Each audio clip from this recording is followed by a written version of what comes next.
आगामी कार्यक्रम प्रायोजित किया है जॉयस मायर मिनिस्ट्रीज के मित्रों और सहयोगियों ने।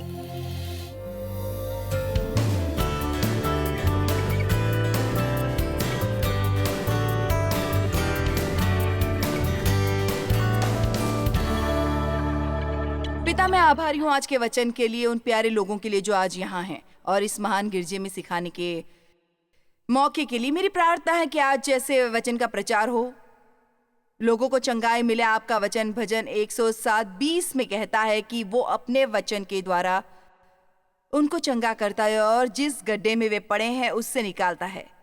सो मैं लोगों के शारीरिक, मानसिक, भावनात्मक, आत्मिक सभी प्रकार की चंगाई की आशा कर रही हूं। मैं आपसे अपने जीवन के एक सपने की बात कर रही हूं कि हमारे सपने और दर्शन हों। और सच कहूं तो मैं नहीं सोचती कि हमें परमेश्वर से वो पाना चाहिए। आपका एक सपना हो सकता है। बाइबल के अनुसार बूढ़े सपने देखते हैं और नौजवानों का दर्शन होता है। मेरे विचार से लोग अक्सर बैठकर कुछ अलौकिक होने की प्रार्थना करते हैं। कोई आवाज, कोई भविष्यवाणी, किसी दूत के प्रकट होकर उन्हें निश्चित रूप से बताने की कि उन्हें क्या करना चाहिए। पर मेरे विचार से आपको अक्सर आगे बढ़कर पता लगाना चाहिए। शर्ती आज यहाँ बहुत लोग होंगे जो सोचते होंगे, मैं नहीं जानता परमेश्वर मुझसे क्या करवाना चाहते हैं। आपको शीघ्र पता चल जाएगा क्या काम करना है या क्या नहीं। मैं सचमुच चाहती हूँ कि परमेश्वर मुझे इस्तेमाल करें और मेरा रोम रोम इस इच्छा से भरा हुआ था, इसलिए मैंने कुछ काम करने आरंभ किए। हमारा गिरजा शनिवार सुबह सड़कों पर जाकर इश्तिहार बांटता था। सच कहूं, वो ऐसा काम था जिसके लिए मुझे कोई विशेष योग्यता थी, परंतु मैं परमेश्वर की सेवा करना चाहती थी, इसलिए मैं जाती थी। वहां ठंड थी, वो असुविधाजनक था। हम अपने बच्चों को हर शनिवार सेंट लुइस के पिछड़े इलाकों में घसीटकर ले जाते। उसने मुझे लौटाया और कहा मुझे ये नहीं चाहिए किसी ने, और वो कुछ भी बकवास करने लगा। फिर मैंने कुछ समय के लिए नर्सरी में काम करने की कोशिश की और आप नहीं जानते मुझे और बच्चों को 5 सप्ताह लगे ये जानने को कि वो मेरा अभिषेक नहीं था।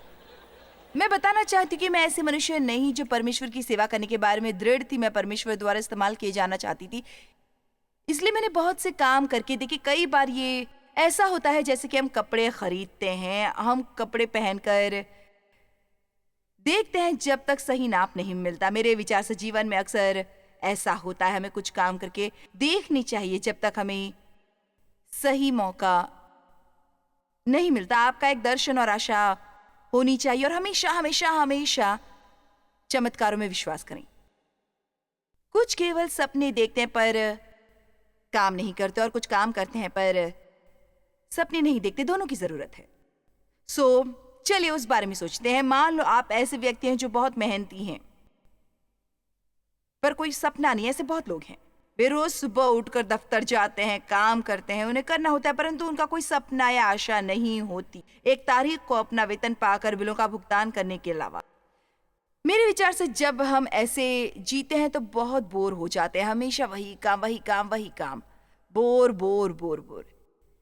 क्या जीवन में इसके अलावा कुछ भी नहीं है? मेरे साथ सब कुछ जोशीला होगा, सो वे निष्क्रिय रहते। देखिए, यदि आप काम करते हैं तो आपका एक सपना होना चाहिए। आपको आशा होनी चाहिए कि आप अपनी मेहनत के प्रतिफल से क्या करेंगे। आपको विश्वास करना चाहिए कि आप तरक्की कर सकते हैं। आपको विश्वास करना चाहिए कि परमेश्वर आप में कुछ महान कर सकते हैं। आप में कुछ महान हो सकता है पर आप काम नहीं करते। ये मूर्खता है, क्योंकि बाइबल में सबोपदेशक 5:3 में कहा गया, एक स्वप्न बहुत काम और कष्ट उठाने पर पूरा होता है। मैं ये दोबारा कहूंगी क्योंकि आप में से कईयों का एक सपना होगा, परंतु यदि आप मेहनत करने को तैयार नहीं या कई बार थोड़ा कष्ट उठाने को तैयार नहीं है। मैं जानती हूँ कि सपना होना गर्भवती होने जैसा है। कुछ महिलाएं होती हैं जिन्हें जन्म देने पर बिल्कुल कष्ट नहीं होता, पर ऐसी बहुत कम है। मेरे विचार से यदि आप किसी चीज को जन्म देना चाहते हैं तो आपको समझना है कि उसके लिए केवल आपका विचार काफी नहीं है। आपका एक सपना होता है, एक दर्शन होता है, एक आशा और एक योजना होती है, परंतु आपको काम करने और वो सहने को तैयार होना पड़ता है जो ज़रूरी हो ताकि उसे पूरा कर सकें। मैं जानना चाहूंगी कि क्या आपका समाप्ति करने वालों सा जज्बा है?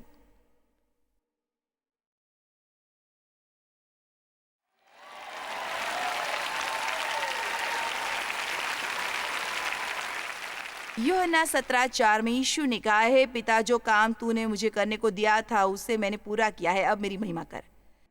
मैं सचमुच नहीं जानती आपको ये कैसे समझाऊं, ये एक अलौकिक बात है, पर लगभग 15-20 वर्ष पहले मैंने ये वचन पढ़ा। मैं अपनी कुर्सी पर बैठी जहाँ मैं प्रार्थना करती थी और मैंने बेतहाशा रोना आरंभ किया।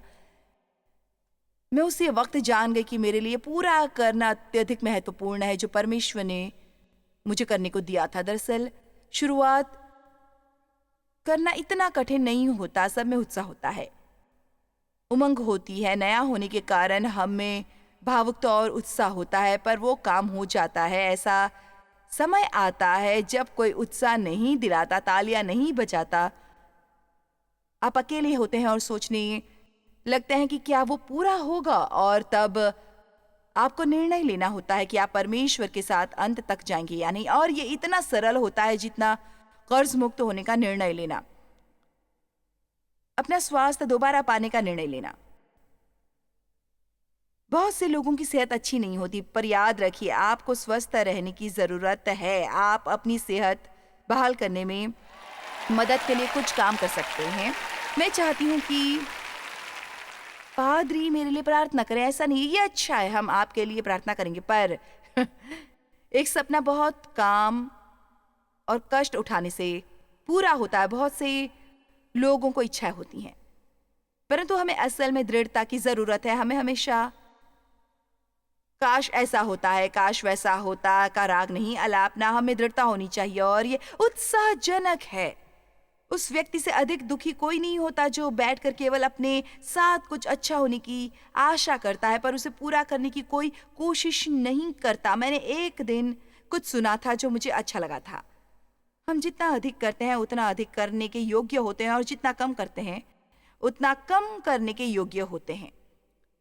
मैं दोबारा कहूंगी, हम जितना अधिक करते हैं उतना अधिक हम करने के योग्य होते हैं, और जितना कम करते हैं उतना कम करने के योग्य होते हैं। अपने जीवन के लिए एक सपना देखो, चाहे वो कर्ज से मुक्त होना हो, घर की सफाई करना हो, अपने विवाह को बढ़िया बनाना हो, ठीक ठाक काम चलाओ। ऐसा विवाह नहीं हम किसी तरह दिन निकाल लेंगे, पर आप मुझे वैसे भी पसंद नहीं है। हमेशा ये मत सोचें कि दूसरा व्यक्ति सब ठीक करेगा, आप शायद उसके बारे में कुछ नहीं कर सकते, पर यदि आप परमेश्वर के सामने जाकर कहेंगे, परमेश्वर मैं वो सब करूंगी जो आप मुझे करने को कहेंगे, उसके बाद बाकी का आपके हवाले कर दूंगी। परमेश्वर द्वारा इस्तेमाल किए जाने का सपना या दर्शन आपका हो। आप शायद यहाँ आए हैं, पर सच ये है कि रविवार दोपहर के बाद के लिए आपकी कोई इच्छा नहीं है। आप कल क्या करेंगे पता नहीं, मैं ये देखने की प्रतीक्षा करूंगा कि क्या होता है, पर मैं कह सकती हूँ कि वो ऐसा कुछ नहीं होगा जिस पर आपको गर्व हो। आपकी एक योजना होनी चाहिए, आपकी कल्पना होनी चाहिए। गर्भ धारण करने पर ही एक महिला जन्म देती है, उसके बिना जन्म देना असंभव है। महिलाएं जैसे अपने पति के बीज को कोख में स्वीकार करके गर्भवती बनती हैं, आत्मा में हम वो सपनों, आशाओं और विश्वास के बीज आत्मिक रूप से धारण करते हैं जो परमेश्वर हम में डालते हैं, फिर हम गर्भ धारण करते हैं। पर ये यहीं समाप्त नहीं होता। कितने सफलता से गर्भावस्था पार करके कितने प्रसव पीड़ा और जन्म की प्रक्रिया से गुजरेंगे। आपने ध्यान दिया है कि उसे केवल जन्म नहीं कहते, हमें प्रसव पीड़ा होती है, हमें सहना पड़ता है। आमीन। आपको अब अपनी कल्पना इस्तेमाल करनी होगी, क्योंकि इस बार में सिखाते हुए मुझे अच्छा नहीं लगेगा। आप अपने भविष्य के लिए क्या देखते हैं? उत्पत्ति 13 में हम देखते हैं कि परमेश्वर अब्राहम और उसके भतीजे लूत को बहुत आशीषें देते हैं। उनके पास बहुत से मवेशी और बहुत से कर्मचारी थे, इसलिए उनमें झगड़े होने लगे कि किसके मवेशियों को घास मिलेगी। लोग झगड़ने के लिए कुछ भी ढूंढ सकते हैं, इसलिए अब्राहम ने परमेश्वर का नेक सच्चा मनुष्य होने के कारण पहल की और लूत के पास जाकर कहा, मेरी प्रार्थना है कि हमें कोई अनबन न रहे। ये परमेश्वर का ध्यान खींचता है शांति कायम करने वालों की ओर। उनका ध्यान जाता है। हम हमेशा चाहते हैं सभी हमारे साथ शांति रखें, पर क्या आप शांति कायम करने के लिए तैयार हैं? वो लूत के पास गया जो उसका भतीजा था, जिसके पास कुछ नहीं होना था यदि अब्राम ने न दिया होता। अब्राम के लिए ऐसा रुख रखना आसान था। तुम अपने को क्या समझते हो? तुम्हारे पास कुछ न होता यदि मैंने देता। यदि यहां कोई समस्या है तो सारी घास मैं लूंगा, पर नहीं। उसने उसके पास जाकर कहा कि मेरी विनती है कि हम में कोई अनबन न रहे। यदि आप विवाहित हैं और आपकी अपनी पत्नी या पति से कोई बहस हो, क्या आप पहले शांति कायम करने वाले बनने को तैयार हैं?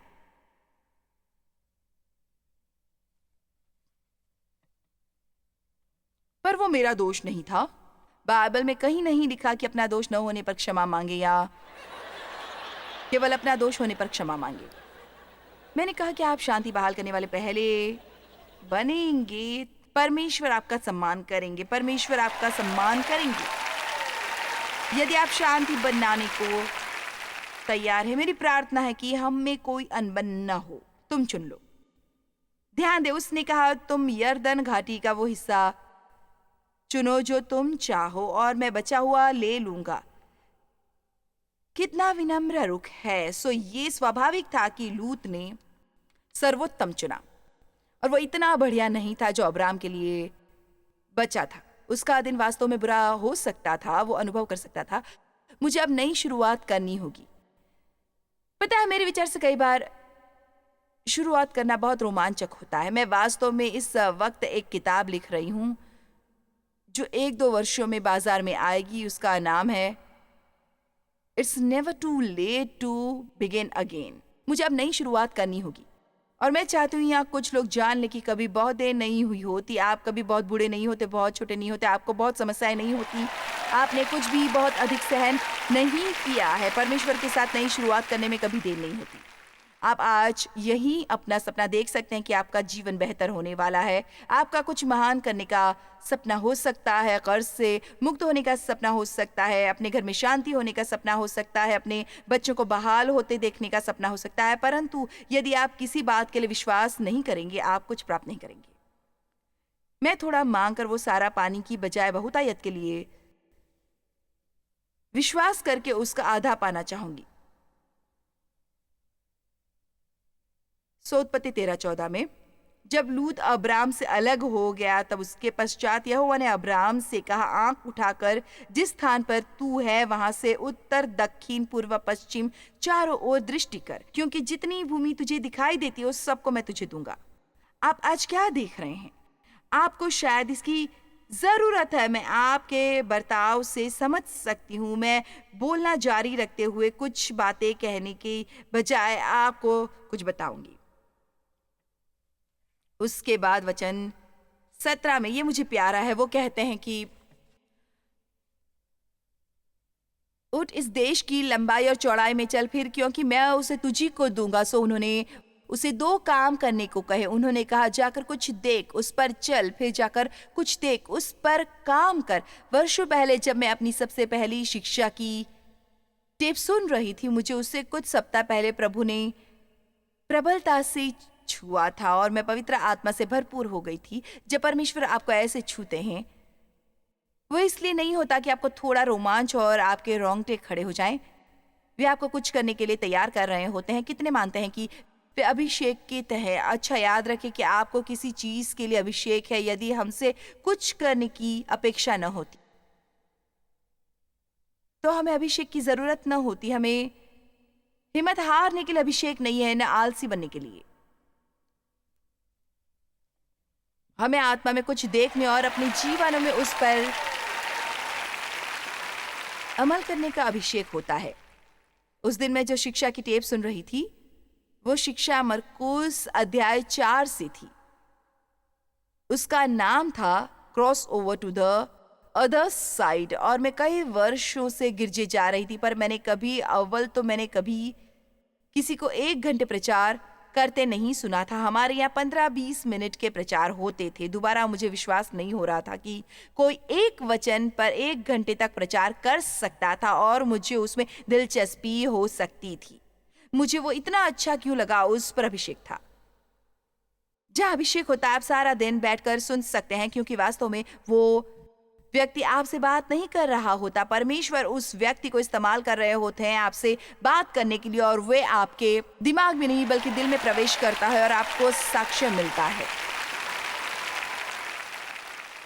उस दिन शिक्षा सुनने के बाद मानो एक जोरदार अशक्तिशाली पवन जैसा कुछ मुझ में आया। ऐसा कुछ नहीं जो मैंने शरीर में अनुभव किया, परंतु मेरी आत्मा में कुछ अनुभव हुआ। मैंने कुछ इस तरह से सुना कि किसी दिन तुम सारी दुनिया में जाओगी और मेरा वचन सिखाओगी और तुम्हारी शिक्षा की टेपों की बड़ी सेवकाई होगी।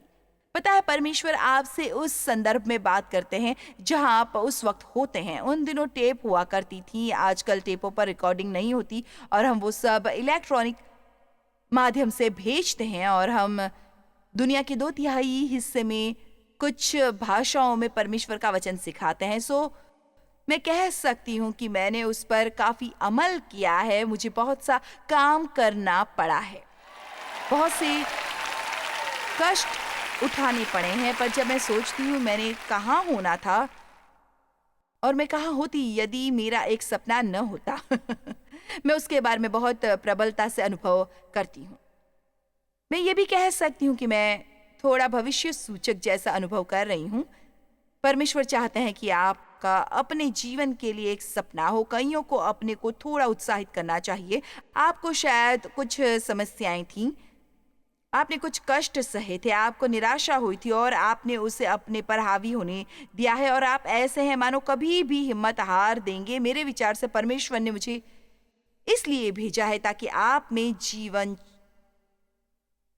फूकूं और ये कहूं जो पौलुस ने तीमुथियुस से कहा था, अपने में उत्साह जगा, इस आग को हवा दे, इसे बुझने न दे। उस भविष्यवाणियों को याद कर, अपनी माँ और अपनी दादी का विश्वास याद कर, वे बातें याद रख जो परमेश्वर ने तुझे कही थी। परमेश्वर के वादे याद रख। सबको देखकर उसकी प्रशंसा न कर, जो वो कर रहे हैं तो कुछ कर। परमेश्वर सभी के लिए एक समान है। एक सपना देख और उसे पूरा कर।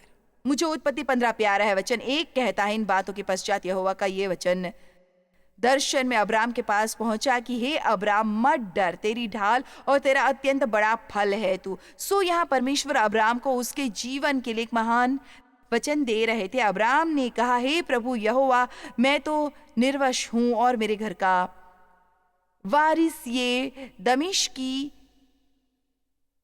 एलीजेर होगा। सो तू मुझे क्या देगा परमेश्वर? मेरे पास जो कुछ भी है, मेरी कोई संतान नहीं जिसके लिए ये छोड़ूं। मुझे सब इस कर्मचारी के लिए छोड़ना होगा। वचन 3, और अब्राम ने कहा, तुझे तो तूने वंश नहीं दिया और क्या देखता हूं कि मेरे घर में उत्पन्न हुआ एक जन मेरा वारिस होगा। उसने ऐसा एक बार नहीं 2 बार कहा। वो पूरी तरह आश्वस्त था कि परमेश्वर उसे बात नहीं कर रहे थे। परमेश्वर आज आपसे बात कर रहे हैं, आपसे आपसे आपसे। देखिए, आपसे आपसे।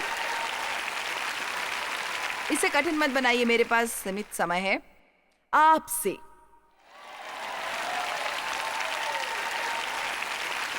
मैं बहुत से लोगों की मानसिकता अनुभव कर सकती हूँ। आप वहां बैठकर जोएल की प्रशंसा कर सकते थे, या आप शायद आज मेरी प्रशंसा करेंगे, पर पता है परमेश्वर आपके द्वारा कुछ इतना ही आश्चर्यजनक कर सकते हैं। वो शायद वही चीज नहीं होगी, पर वो इतनी ही अद्भुत होगी। आपको नया सोचने की योग्य होना चाहिए। मैं चाहती हूँ कि आज कुछ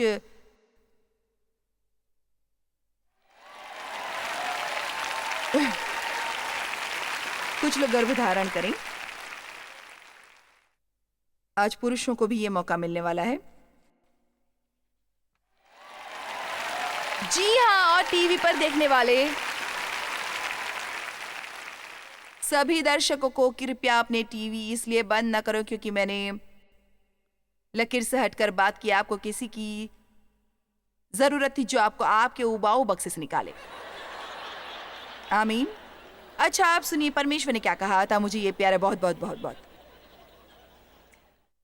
तब यहोवा का ये वचन उसके पास पहुंचा, वचन 4, कि ये तेरा वारिस न होगा, तेरा जो निज पुत्र होगा वही तेरा वारिस होगा। अब ये बहुत बड़ी समस्या थी क्योंकि सारा की बच्चा पैदा करने की उम्र नहीं थी। मैं इसे सरल शब्दों में कहूंगी ताकि हम शीघ्र समझ ले। उसके लिए अब माँ बनना असंभव था और अब्राम वो नहीं कर सकता था जो उसे करना चाहिए था। वो करने के लिए मैं मानो उसमें फंस गई थी और समझ नहीं आया बाहर कैसे निकलूं उनमें से एक का 90 का और दूसरा 100 का था। और यहाँ परमेश्वर कह रहे थे, सुनो, मैं तुम्हें आशीष दूंगा और तुम्हें समृद्धि दूंगा, तुम्हारे पास ये होगा और तुम्हारे पास वो होगा। उसने कहा मेरी तो एक संतान भी नहीं। फिर जब वो दूसरी बार कहता है कि मेरी कोई संतान नहीं, परमेश्वर उसे कहते हैं, वचन 5, और उसने उसको बाहर ले जाके कहा, आकाश और दृष्टि करके तारांगण को गिन, क्या तो उनको गिन सकता है? और फिर उसने उनसे कहा, तेरा वंश ऐसा ही होगा। और अब्राहिम ने परमेश्वर पर विश्वास किया। ध्यान दीजिए, आप इससे वंचित नहीं रह जाएंगे। परमेश्वर को क्यों उसे उसके तंबू से बाहर ले जाना पड़ा? क्योंकि कई बार जब आप बहुत समय तक अपनी समस्याओं को देखते हैं, वही पुराना तंबू, वही 4 दीवारें, वही बिल, पैसों की कमी, कमर का दर्द, रोते हुए बच्चे, गंदे लंगोट, गंदे बर्तन, फिर से खराब फ्रिज, मैं बूढ़ा हो रहा हूं, वो सब जो यहाँ हुआ करता था अब यहाँ नीचे आ गया है। आप अपने पति या पत्नी को देखते हो, तुम्हारे बाल झड़ गए हैं, तोंद भी निकल आई है। परमेश्वर कहते हैं वहां से निकलो, उन सब को देखना बंद करो, वहां से निकलो और एक सपना देखो, बाहर जाके देखो, वो सब देखो जो मैंने किया है, जो मैंने रचा है। आमीन, वू, हालेलुया। कईयों को अपने तंबू से निकलना चाहिए जब अपने को हताश होता अनुभव करें। सैर के लिए जाएं, पानी के एक झुंड को देखें, किसी पहाड़ को देखें, यदि कोई पहाड़ नहीं है तो पहाड़ी को देखें। कुछ करें, किसी ऐसे से मिले जो आपको प्रभावित करता हो। गिरजे जाएं, थोड़ा अच्छा संगीत सुने। निष्क्रिय रहकर ये झूठ ग्रहण न करें कि आपके साथ कभी कुछ अच्छा नहीं होगा। आपके साथ कभी कुछ अच्छा नहीं होगा यदि आप आत्मा में दृढ़ न रहें कि यदि परमेश्वर किसी के साथ कर सकते हैं तो आपके लिए भी करेंगे। तुम्हारे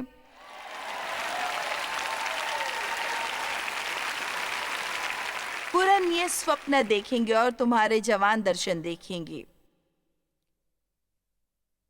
यूएल 28 और प्रेरितों में मैं अपने पुरुष सेवकों पर और अपनी सेविकाओं पर अपना आत्मा उंडेलूंगा।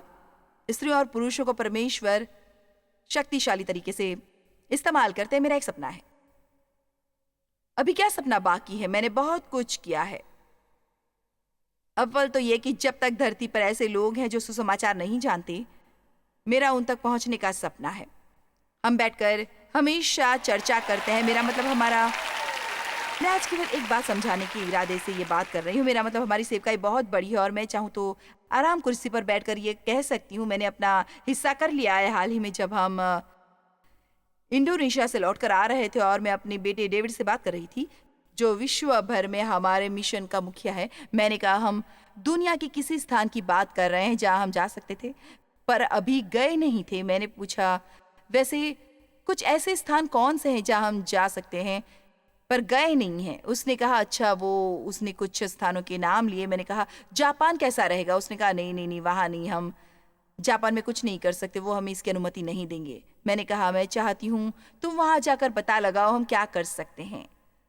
वो भी साहसी, इसलिए मैंने कहा जाकर किसी को ढूंढो जो किताबें बांटे, हमारी कुछ किताबों का जापानी भाषा में अनुवाद करवाओ। कुछ गिरजे ढूंढो। देखो तुम क्या कर सकते हो। देखो क्या हमारा किसी तरह टीवी पर आना संभव है। पता है पेरिस में हम ऐसा नहीं कर पाए थे, इसलिए हमने प्रोग्राम को नेट पर डाला और अब कई हजार लोग उसे रोज नेट पर देखते हैं और कोई सरकार उसे रोक नहीं सकती यदि वो सैटेलाइट द्वारा आए, इसलिए आपको प्रतीक्षा करनी चाहिए।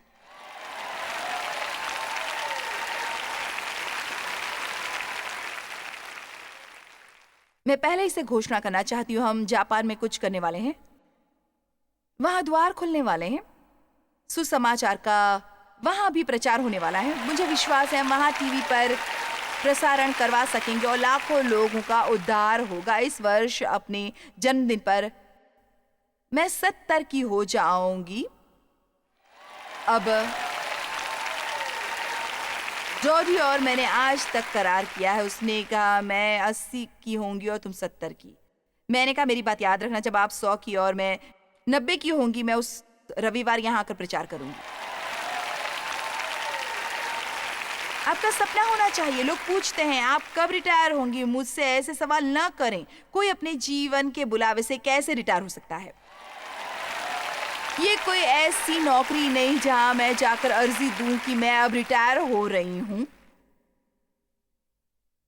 आशा है जब तक मैं जीवित रहूं ये करती रहूं। मुझे बोलने की योग्यता मिली है, इसलिए मैं चाहे कहीं बैठी भी हूं मैं फिर भी बोल सकती हूं।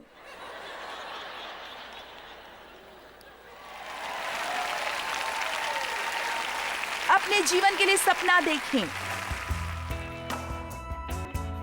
परमेश्वर द्वारा दिया सपना साकार करना हमेशा आसान नहीं होता, पर उसके लिए जो भी कोशिश और बलिदान किए जाए वो सार्थक होते हैं। हिम्मत न हारें। उत्तम कामों में से है जो आप कर सकते हैं, क्योंकि वो जीवन देता है और बदलने और बढ़ने में हमारी मदद करता है।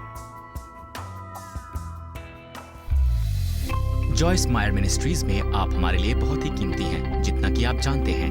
हम आपकी सराहना करते हैं और इस सेविकाई को दुनिया भर में संभव बनाने के लिए हम अपने दोस्तों और सहभागियों को धन्यवाद देते हैं। हम साथ मिलकर भूखों को खाना खिलाते हैं, गरीबों को कपड़े देते हैं और कई देशों में सुसमाचार बांटते हैं। अपना प्रार्थना निवेदन भेजने के लिए कृपया आज ही संपर्क कीजिए। हमारे स्रोतों के बारे में और भी जानिए।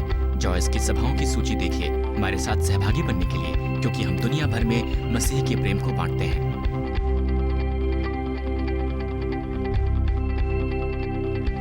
इसका खर्च उठाया है जॉयस मायर मिनिस्ट्रीज के मित्रों और सहयोगियों ने।